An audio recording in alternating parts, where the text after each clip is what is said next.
Hello दोस्तों, मैं हूं आपका दोस्त सागर और आज हम बात करेंगे हाल ही में रिलीज हुई film Spiral from the book of Saw के बारे में, जो कि सो यूनिवर्स के 9वीं मूवी है। वीडियो के अंत में मैं आपको एक सवाल पूछूंगा और सही जवाब देने वाले 5 लोगों के नाम अगले वीडियो की शुरुआत में लिए जाएंगे। तो वीडियो को अंत तक ज़रूर देखें। और वीडियो शुरू करने से पहले मेरी आपसे खास रिक्वेस्ट है कि आप प्लीज़ मुझे सपोर्ट करें, इस वीडियो को लाइक करें और चैनल को ज़रूर सब्सक्राइब करें। और मुझसे बात करने के लिए आप मुझे इंस्टाग्राम पर फॉलो कर सकते हैं। मेरा ID है फ्रेश मोजो इंडिया। तो चलिए बिना टाइम गवाए वीडियो को शुरू करते हैं।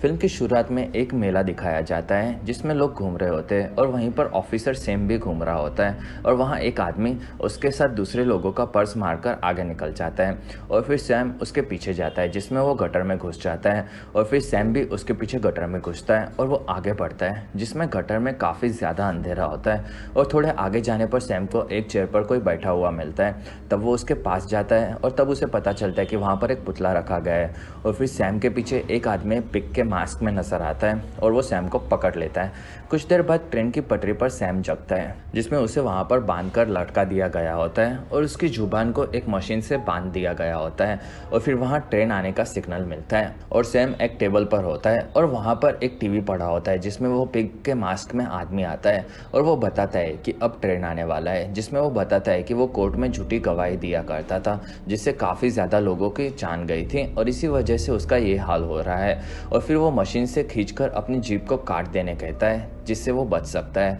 और सैम अपने हाथों से मशीन निकालने का ट्राई करता है लेकिन वो नहीं निकलता। और दूसरी तरफ ट्रेन आ रही होती है और सैम अपनी जीभ मशीन से काटने लगता है और फिर वहीं पर ट्रेन आती है और उससे टकराकर सैम मारा जाता है और फिर ट्रेन रोक दी जाती है जिसमें सैम की लटकी हुई सिर्फ जीभ नजर आती है। और फिर हमें एक होटल दिखाई जाती है जिसमें कुछ लोग वहां पर नजर आते हैं और वहां पर बैन भी होता है जो कि उनके साथ गन्स लेकर निकलता है और वो लोग रूम से निकलते हैं और वो लोग चोरी करने आए होते हैं और वो लोग एक रूम में जाते हैं और वहाँ से एक आदमी से पैसे और ड्रग्स ले लेते हैं जिसमें वहाँ पर ढेर सारा पैसा और ड्रग्स होता है। और फिर वो लोग होटल के नीचे आते हैं जहाँ उनकी कार होती है और कपड़े बदल कर वो लोग कार में बैठते हैं और जैसे ही वो वहाँ से भागने वाले होते हैं तब उनके सामने पुलिस तैयार होती है और वहाँ पता चलता है कि बेन असल में एक पुलिस वाला है। और फिर हेडक्वार्टर में लिसा बेन पर चिल्ला रही होती है जो कि उसकी सीनियर होती है, जिसमें वो ऑफिसर्स मर्डर डिपार्टमेंट में काम करते हैं लेकिन बेन हमेशा चोरी के केसेस सॉल्व करने जाता है। और फिर वो बताती है कि बेन हमेशा अकेला काम करता है।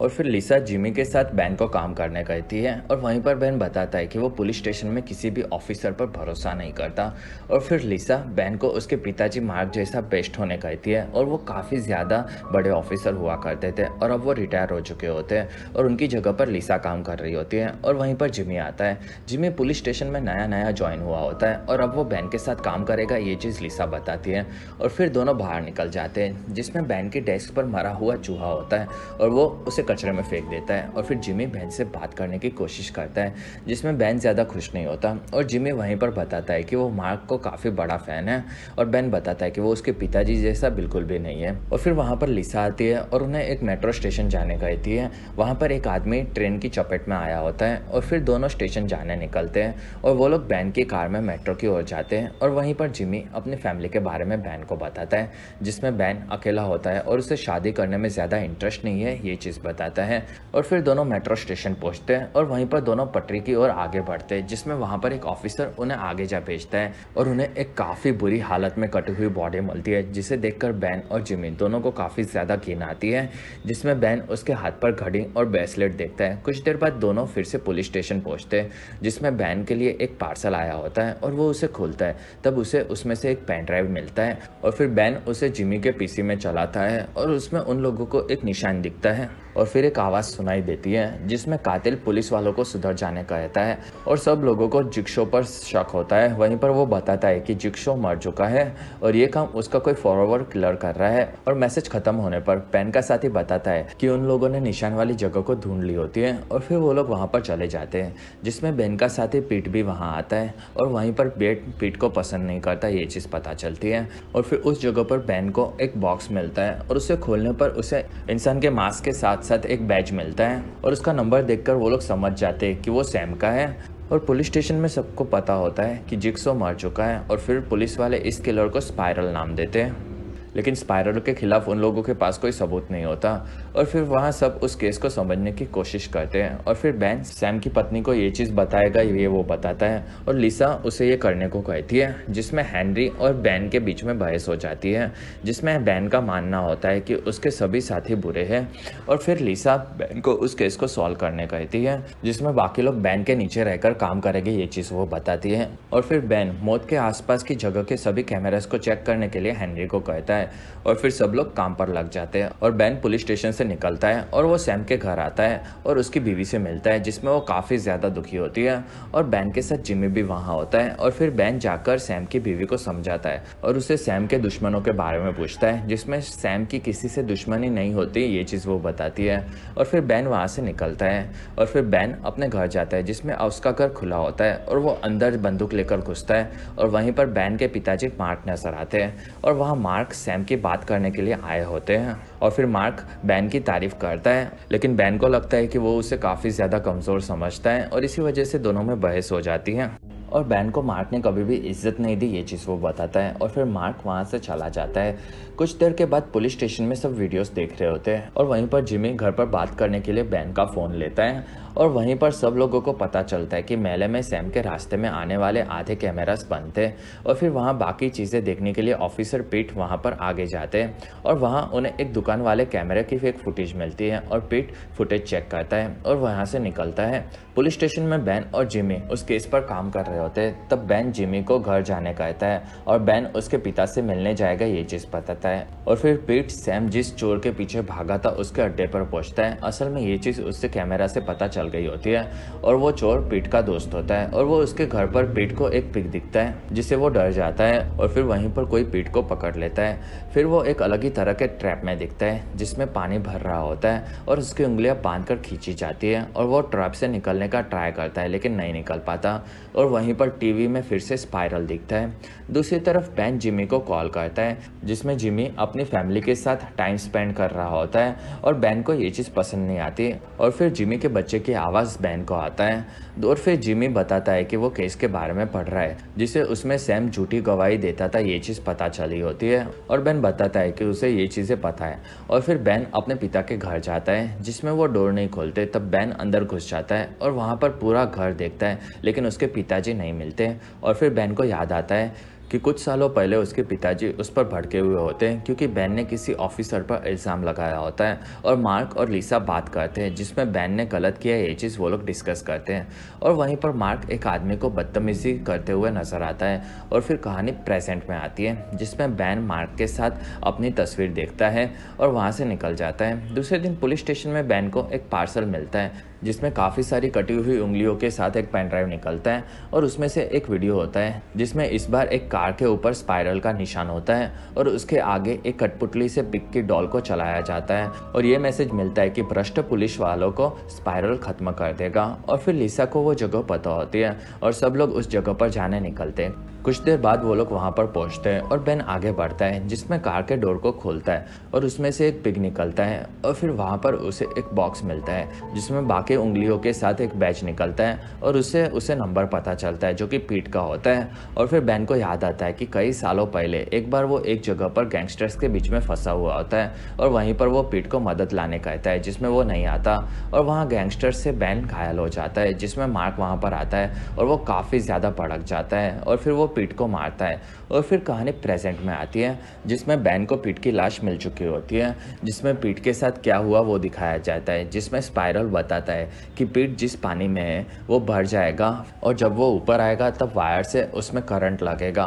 और अगर पीट को बचना है तो उसे अपनी उंगलियों का बलिदान देना होगा। और फिर स्पाइरल उसे याद दिलाता है जिसमें उसने एक बेगुनाह आदमी को मार दिया होता है और फिर स्पाइरल उसी वजह से उसकी उंगलियां कटवा देने कहता है जिससे वो बच सके और फिर पानी भरने लगता है और पीट अपनी उंगलियां खींचता है जिसमें वो काफ़ी ज़्यादा खींची जाती है और पानी भरने पर करंट भी लगता है और अंत में काफ़ी ज़्यादा तड़प कर वो मारा जाता है और फिर सब पीट के बारे में पता लगाता है जिसमें पीट की साथी ने मिलकर चोर के बारे में पता लिया होता है, ये चीज़ वो बताती है और फिर अब किलर टॉम के पीछे जाएगा ये उनका मानना होता है क्योंकि पुलिस केस में के चलते वो सस्पेंड किया गया था और बेन को लियो नाम के एक आदमी पर शक होता है और फिर बेन और जिमी उसके पास जाने निकलते जिसमें बैन छपरी बनकर उससे मिलता है और वहीं पर बैन उस आदमी को गिफ्ट देता है और उस नीचे मिलने कहता है और फिर वो गिफ्ट ऊपर देता है और वहीं पर से भागता है, जिसमें लियो के मुंह पर कलर उड़ता है और फिर बैन और जिमी उसके घर पहुंचते हैं और वहाँ लियो गोली चलाता है और फिर बैन अंदर जाता है और उसे पकड़ लेता है, जिसमें लियो घायल हो जाता है और फिर वो लोग उसे पीठ के बारे में पूछते हैं और थोड़ा तड़पाते भी है। तब वो बताता है कि उसे कुछ नहीं पता और फिर बैन और जिमी वहाँ से निकल जाते हैं और वो लोग एक होटल में बात कर रहे होते हैं और उन्हें कुछ भी नहीं पता चलता। इसी वजह से दोनों काफ़ी ज़्यादा निराश होते हैं और वहाँ पर स्पाइरल जिक्सो नहीं है, ये बैन बताता है और वो ये काम किसी मकसद के लिए कर रहा है, ऐसा बैन का मानना होता है। और फिर जिमी बैन को उसके दुश्मनों के बारे में पूछता है। फिर बैन को ये कुछ याद आता है और वो एक चर्च में जाते हैं और वहाँ टॉम नज़र आता है और बैन जिमी को उसके बारे में बताता है, जिसमें उसे एक केस में उसकी साथी के चलते सस्पेंड कर दिया गया होता है। और फिर सैम और बैन बात करते हैं, जिसमें टॉम वहीं पर रहता है, ये चीज़ वो बताता है। और फिर टॉम जिमी को बैन से बचने कहता है क्योंकि बैन ने ही उसे सस्पेंड करवाया होता है। और फिर बैन को याद आता है जिसमें एक आदमी गवाही देने वाला होता है और फिर टॉम उसे मार देता है और वो बैन को झूठ बोलता है कि उसने सेल्फ डिफेंस में गोली चलाई है और बैन को सच पता होता है। और फिर कहानी प्रेजेंट में आती है, जिसमें टॉम वहाँ पर आगे बढ़ चुका होता है, ये चीज़ वो बताता है।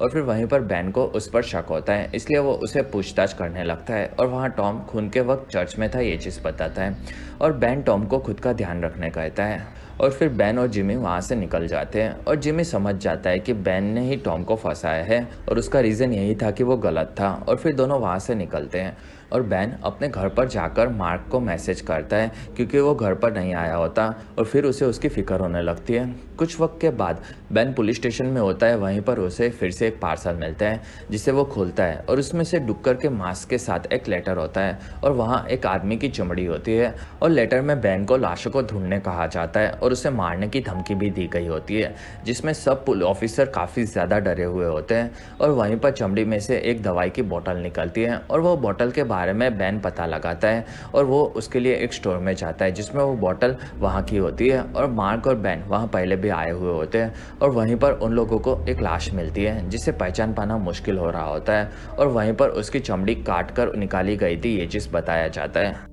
और वो लाश जिमी की हो सकती है, ऐसा बैन का मानना होता है क्योंकि उस दिन वो पुलिस स्टेशन नहीं आया था और सब चीज़ें उसे याद आने लगती हैं। और फिर बैन वहाँ से निकलता है और वो जिमी के घर पर जाकर चेक करता है, लेकिन उसे वहाँ पर कुछ नहीं मिलता। और फिर उन्हें एक न्यूज़ मिलती है जिसमें एक पुलिस ऑफिसर मार्केट में घायल हो चुका होता है और फिर सब लोग वहाँ पर जाते हैं। तब उन्हें पता चलता है कि ऑफिसर को एक आदमी चाकू मारकर भाग गया था। और फिर बैन पुलिस स्टेशन जाने निकलता है, जिसमें लिसा स्टेशन के नीचे बेसमेंट में जाती है और वहीं पर उसे स्पाइरल दिखता है और वो भागने की कोशिश करती है, लेकिन वो बेसमेंट से निकल नहीं पाती है और फिर स्पाइरल वहाँ पर गैस फैला देता है और फिर लिसा वहाँ पर बेहोश हो जाती है और वहीं पर हमें स्पाइरल नजर आता है। फिर लिसा को एक जगह पर पुलिस बेसमेंट में सुलाया होता है और उसके मुंह पर एक कपड़ा होता है और वहाँ स्पाइरल की आवाज़ आती है, जिसमें लिसा ने डिपार्टमेंट में बुरे ऑफिसर को बचाया होता है और इसी वजह से लिसा के मुंह पर गर्म डामर गिराया जाएगा, ये चीज़ स्पाइरल बताता है। दूसरी तरफ बैन पार्किंग में पहुंचता है और बेसमेंट में लिसा के मुंह पर डामर गिरने लगता है और बैन पुलिस स्टेशन में लिसा से बात करने जाता है, जिसमें वो उसे वहां पर नहीं मिलती है और उसे शक होने लगता है और मार्केट में हुए हमले से किलर सबका ध्यान हटाना चाहता है और वो किसी को मारने वाला हो सकता है और अगला निशाना लिसा हो सकती है, ऐसा उसका मानना होता है। दूसरी तरफ बेसमेंट में लिसा के मुंह को पूरी तरह से जला दिया जाता है और वो काफ़ी ज़्यादा तड़प रही होती है और बैन को एक औरत बताती है कि लिसा बेसमेंट में है। तब वो उसके साथ बेसमेंट में जाता है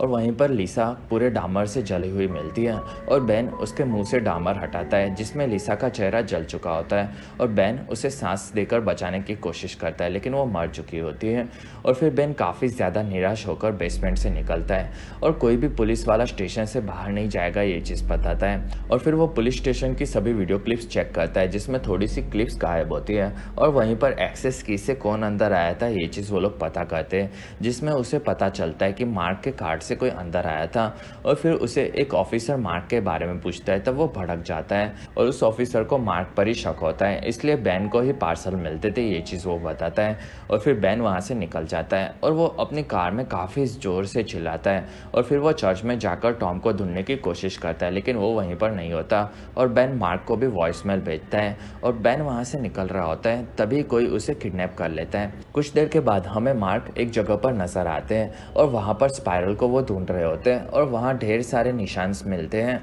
और वो एक रूम में घुसते हैं जिसमें वहाँ उसे एक स्पाइरल का मैसेज मिलता है जिसमें वो मार्क के साथ गेम खेलने का ये चीज़ बताता है और फिर मार्क आगे बढ़ता है और उसे भी एक आदमी पकड़ लेता है। कुछ देर के बाद एक जगह पर बेन उठता है और उसके सामने टॉम बंधा हुआ होता है और उस जगह पर बेन हथकड़ी से बंधा हुआ होता है और वो वहाँ से आज़ाद होने की कोशिश करता है और उसे एक चीज़ मिलती है जिससे वो हथकड़ी को तोड़कर आज़ाद हो जाता है और फिर वो टॉम के पास जाता है जिसमें वो बेहोश होता है और फिर बेन टॉम को उठाता है और टॉम उसे आज़ाद करने कहता है और उसी वक्त बेन टॉम पर सभी मर्डर्स का इल्ज़ाम लगाता है और तब टॉम उसे कुछ भी नहीं पता ये चीज़ बताता है और फिर वहाँ पर एक रिकॉर्डिंग मिलता है और वो शुरू हो जाता है जिसमें स्पाइरल का मैसेज होता है और वो बताता है कि टॉम ने एक निर्दोष आदमी को मारा था और फिर वहाँ एक मशीन शुरू होने लगता है जिसमें वहाँ पर बोतल टूटकर टुकड़े टॉम के पीछे फेंके जाते हैं और तब वहाँ से बेन साइड में छुप जाता है और टॉम को कांच लगने लगते हैं और वो तड़पने लगता है और फिर बेन को वो बचाने कहता है। कुछ देर के बाद वो मशीन रुकता है,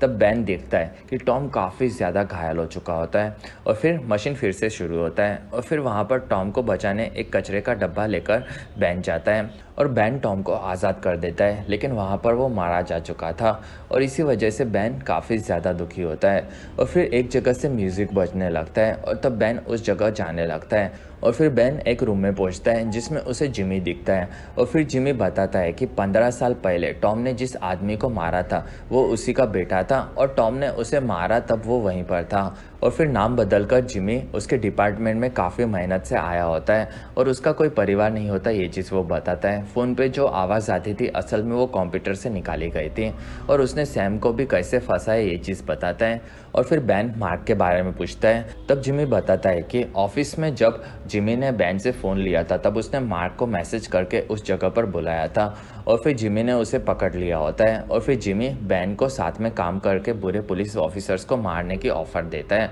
और बेन काफ़ी ज़्यादा ईमानदार होता है ये चीज़ उसे पता होती है और फिर जिमी सभी ऑफिसर्स के बुरे काम बेन को याद दिलाता है और बुरे ऑफिसर्स को मारकर वो लोग बाकी लोगों को सुधार देंगे, यही स्पाइरल का प्लान होता है और फिर बेन उसकी बात मान लेता है और दोनों आगे जाते हैं और जिमी पुलिस स्टेशन में फ़ोन करके उस जगह पर मदद भेजने कहता है और फिर जिमी बेन को मार्क के पास लेकर जाता है और उसे एक बंदूक देता है और मार्क एक जगह पर बंधा हुआ होता है और वहाँ बेन मार्क को छोड़ देने कहता है और वहीं पर मार्क का काफ़ी ज़्यादा खून निकल रहा होता है और सभी चीज़ें ऊपर जाकर एक स्पाइरल के निशान से लटकी हुई होती है और फिर बेन जिमी को मारने की धमकी देता है। तब वो बताता है कि बंदूक में सिर्फ एक गोली है और अगर उसने जिमी को मारा तो मार्क मारा जाएगा और अगर वो स्पाइरल के निशान पर मारता है तो उससे मार्क बच सकता है। और फिर जिमी बाहर देखता है जिसमें उस जगह पर पुलिस वाले आ चुके होते हैं और फिर बेन अपने पिता को बचाने जाने वाला होता है, लेकिन मार्क उसे जिमी को पकड़ने कहते हैं और फिर उस जगह पर पुलिस अंदर घुसने वाली होती है और फिर बेन जिमी को याद दिलाता है कि टॉम ने उसकी ज़िंदगी बर्बाद कर दी थी। फिर भी बेन उसे बचाने जाता है। साथ ही पुलिस स्टेशन में सबसे ज़्यादा भ्रष्टाचार तो मार्क ने किया होता है, जिसमें उसने सभी ऑफिसर्स के बुरे कामों को छुपाया होता है, साथ ही उनके साथ बुरे काम भी किए होते हैं। ये चीज़ जिमी बताता है और सब ऑफिसर्स के बुरे काम के पीछे मार्क का ही हाथ होता है, ये उसका मानना होता है। और फिर जिमी बेन को उसके पिता को मार देने कहता है और मार्क के साथ ही लिसा होती है और वो भी मार्क जितनी गुनहगार होती है, ये चीज़ जिमी बताता है और फिर मार्क बेन को जिमी को मार देने कहता है और जिमी बेन को जल्दी करने कहता है और फिर बेन चिल्लाता है और फिर वो स्पाइरल के निशान पर गोली मारकर मार्क को आज़ाद कर देता है, जिसमें वो नीचे गिर जाता है और फिर मार्क बेन को जिमी को पकड़ने कहता है और बेन जाकर जिमी को पकड़ लेता है। दूसरी तरफ वो लोग जिस रूम में होते हैं उसका दरवाज़ा लॉक होता है और तब सैनिक उस दरवाजे को काटने लगते हैं, जबकि दूसरी तरफ बेन और जिमी लड़ रहे होते हैं और दरवाज़ा टूटने पर एक मशीन शुरू हो जाता है जिससे मार्क को बंधी हुई चीज़ें फिर से उसे ऊपर खींच लेती है और बेन को याद आता है कि लास्ट मैसेज में एक कठपुतली होती है और बेन को याद आता है कि जिमी हमेशा से उसके पिताजी को मार देना चाहता था और वो समझ जाता है और फिर बेन को दिखता है कि सैनिक अंदर घुस चुके होते हैं और वहाँ उनके सामने मार्क लटका हुआ होता है और सैनिक बेन को पकड़ लेते हैं और वहीं पर मार्क के हाथ से एक बंदूक आती है और उस हाथ को खींचकर ऊपर लाया जाता जाता है और वहीं पर सब सैनिक मार्क को भून देते हैं और बेन काफ़ी ज़ोर से चिल्लाता है और दूसरी तरफ जिमी वहाँ से भाग चुका होता है और इसी के साथ ये फिल्म खत्म होती है। और जैसे कि मैंने कहा था, इस फिल्म में मैं एक सवाल पूछूंगा, तो सवाल ये है कि 100 की सीरीज़ के कौन से एक्टर है जो कि हर मूवी में जिक्सो का रोल करते थे, और जवाब आप मुझे कमेंट सेक्शन में ज़रूर बताएं। और इसी के साथ हमारा ये वीडियो खत्म होता है। अगर आपको पसंद आया तो प्लीज़ लाइक करें, एम करते हैं 1000 लाइक्स। वीडियो के डिस्क्रिप्शन में आपको दूसरी मूवी सीरीज़ की भी एक्सप्लेन वीडियो देखने मिल जाएगी, तो प्लीज़ आप उन्हें देखना ना भूलें। और हमारी वीडियो आपको कैसी लगी और आप कौन सी दूसरी मूवी का एक्सप्लेनेशन देखना चाहते हो, आप मुझे कमेंट सेक्शन में ज़रूर बताएं। और आप हमारे दूसरे वीडियोस भी देख सकते हो। और अगर आपको मेरा काम पसंद आए तो प्लीज़ आप मुझे इंस्टाग्राम पर फॉलो करना ना भूलें। मेरा आईडी है फ्रेश मोजो इंडिया।